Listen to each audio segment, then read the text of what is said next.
वो तो मिट्टी है वो। और जब उसमें जीवात्मा रूह बैठी थी तो मिट्टी हरकत करती थी, आप देखते थे, कान से सुनते थे और नाक से सुनते थे और हाथ पैर हिलाते थे, वो सब कुछ था। अब वो मिट्टी हो गया। अच्छा आप क्या करोगे? अब उसको देखा, अरे जल्दी करो, इस पर कपड़ा डालो, देखा नहीं जाता, तो चला गया। अब वो शकल सूरत तो खराब हो गई तुरंत, तो कपड़ा डाल दिया। फिर उससे कहा कि जरा सा उसका मुंह दिखा दो, तो कपड़े को हटाया, से राजा का मुंह दिखा। तो देख के डर लगता है, ढको इसको, बंद कर दो। कपड़ा डाल दिया और जल्दी इसका ले जाओ। सबने, घर वाले, स्त्री ने, उनके जो भी है रिश्तेदार हैं, वो सब जितने भी कर्मचारी हैं, जल्दी करो, देर मत करो। वहां ले गए और वहां जाके गड्ढा खोदा और नीचे दबा दिया। उधर ले गए तो लकड़ियों पर रख करके लकड़ियां रखी, तो जहां मतलब ये कम वहां ज्यादा रख दी, तो जलाओ, फूक दिया।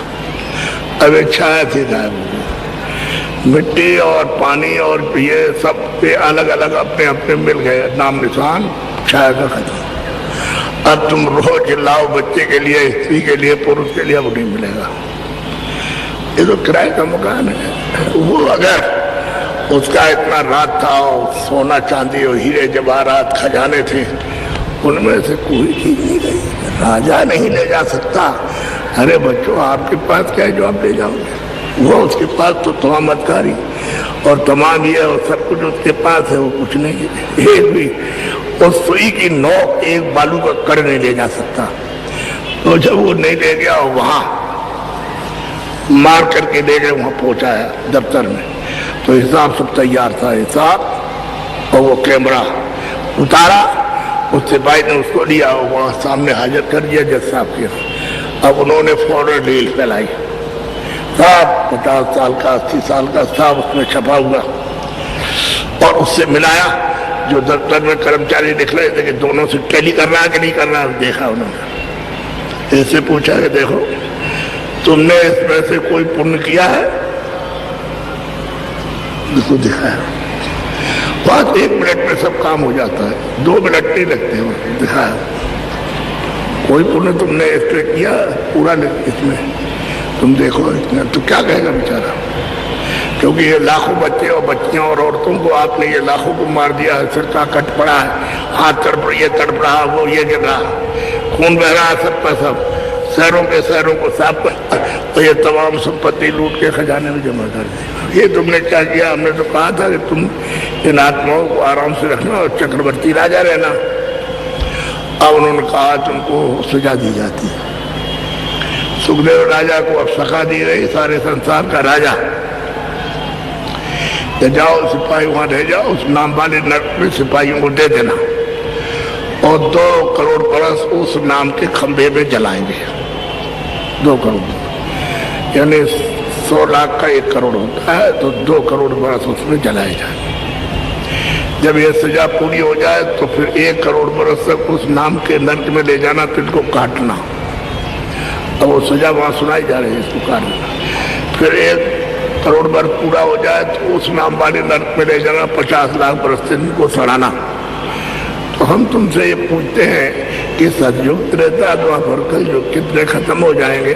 अरे बच्चों, तुमको यानी मतलब ये है कि ये शरीर आपको नहीं मिलेगा, तो आप अपनी इस जीवात्मा पर रो कर रहम तो करो। अरे इस पर तो दया करो, ये जीवात्मा पर तो दया करो, इस पर रहम करो, इसको इस गड्ढे से, इस तकलीफ से, इस पीड़ा से, इस यात्रा से तो बचाओ।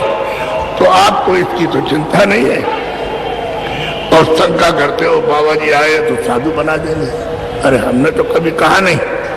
हम तो कहते हैं मजदूरी करो, खेती करो, दुकान करो, दफ्तर का काम करो, और शाम को जो कुछ भी ले आओ, तुम भी खाओ पहरो, इनको भी खिलाओ पहरो। हम तो ये कहते हैं। और जिसलिए तुमको मनुष्य शरीर मिला अमोलक, ये जिस्म मिला है, तो इसमें बैठ के भगवान का सच्चा भजन किससे करो? अपनी जीवात्मा से, अपनी रूह से।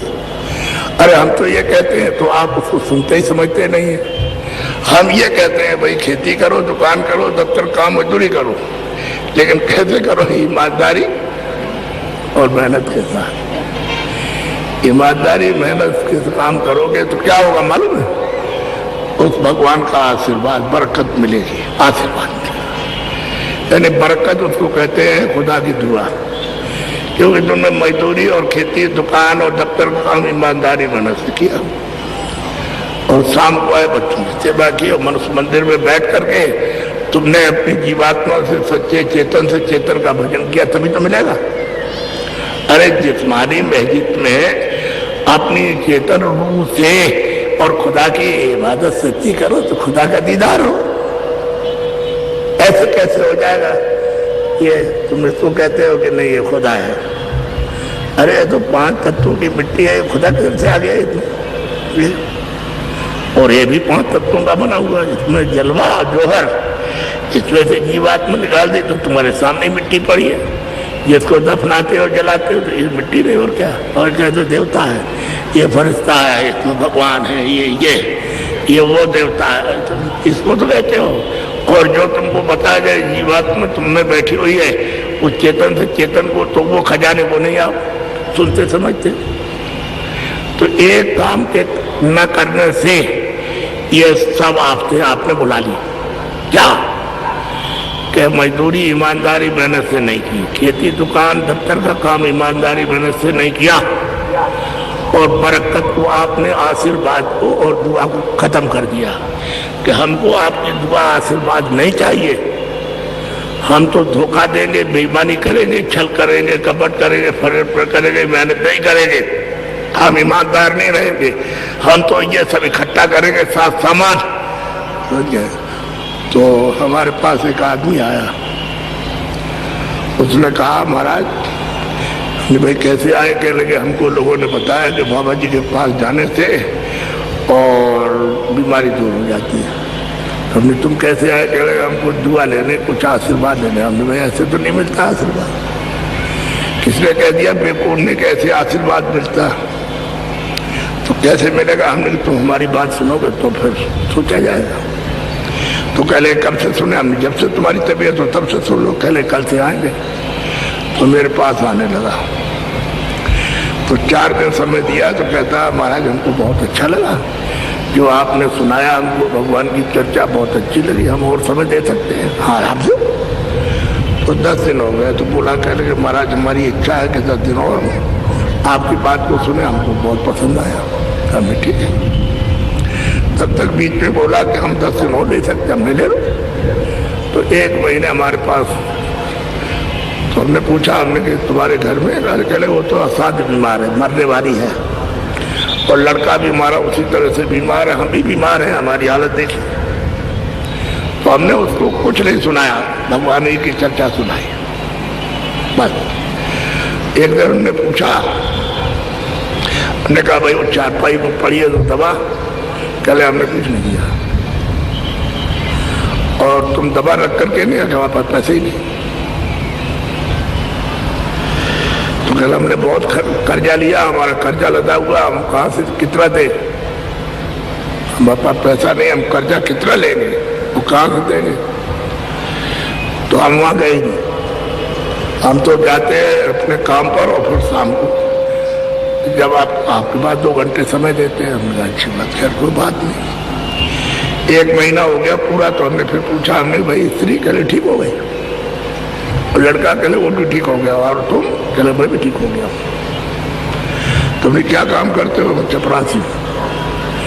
कह 8 मिनट की दूरी पर दफ्तर है, वहाँ जाता हूँ, सुबह अंधेरे में जाता हूँ तो देर में पहुँच पाता हूँ, शाम को 9 बजे छुट्टी होती है, तो मैं रात को 11 बजे आता हूँ। तो हमने एक बात करोगे? कह लगे आप कहिए तो हम करेंगे। मैंने तुम दफ्तर में चपरासी हो तो ईमानदारी मेहनत से काम कर। खट से खड़ा हो गया, हम ईमानदारी मेहनत से नहीं कर सकते, रह सकते।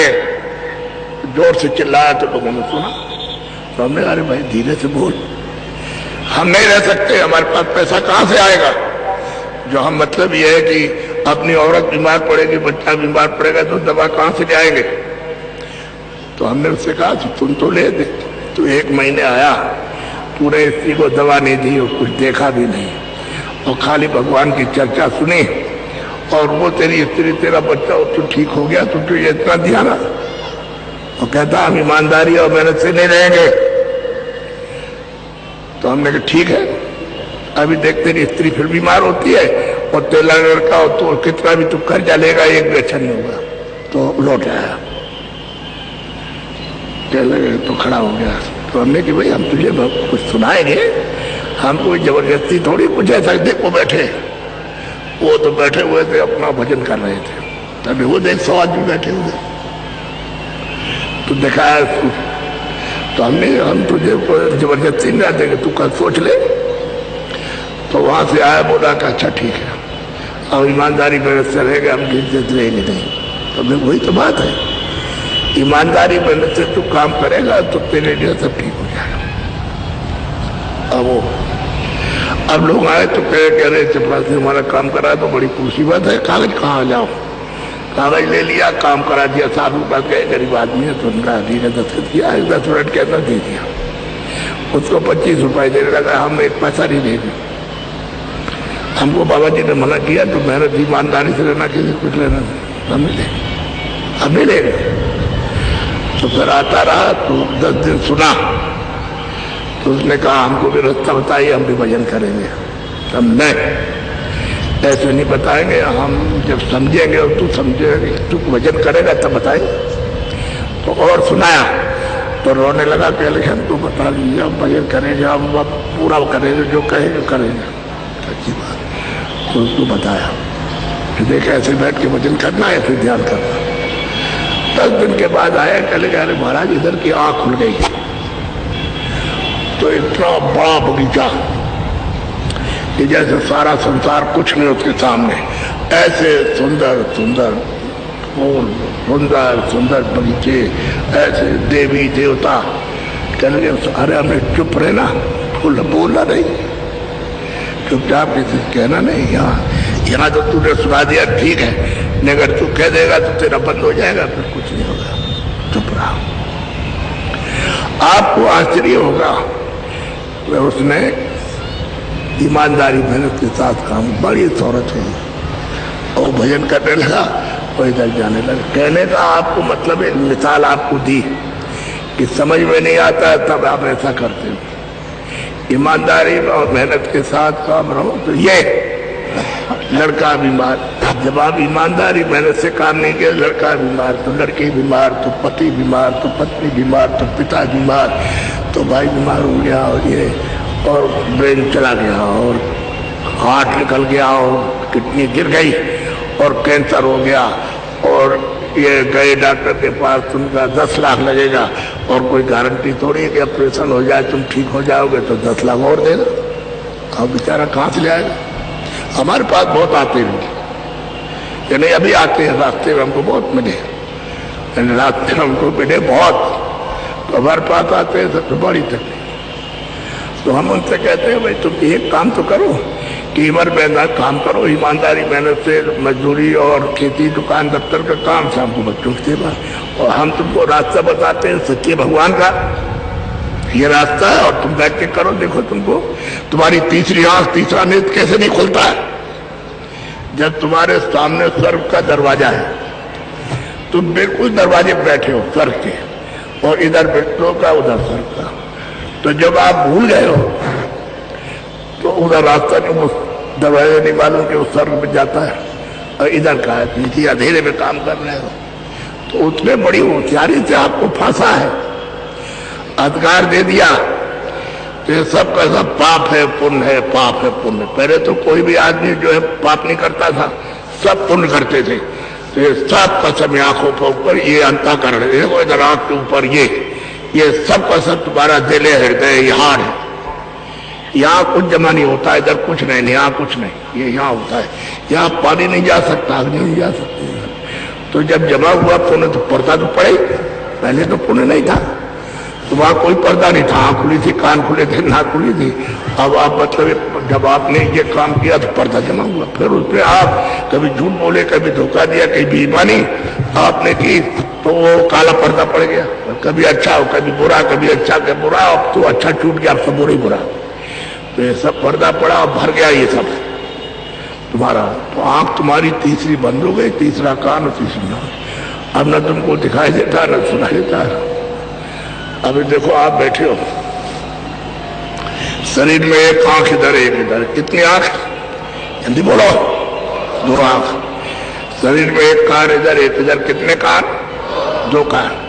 शरीर में एक नाक इधर एक इधर, कितनी नाक है? तो ये जीवात्मा बैठी है दोनों आंखों के बीचों बीच, ये रूह बैठी है, उसमें एक आंख, और शरीर में 2 आंख, कितनी हुई?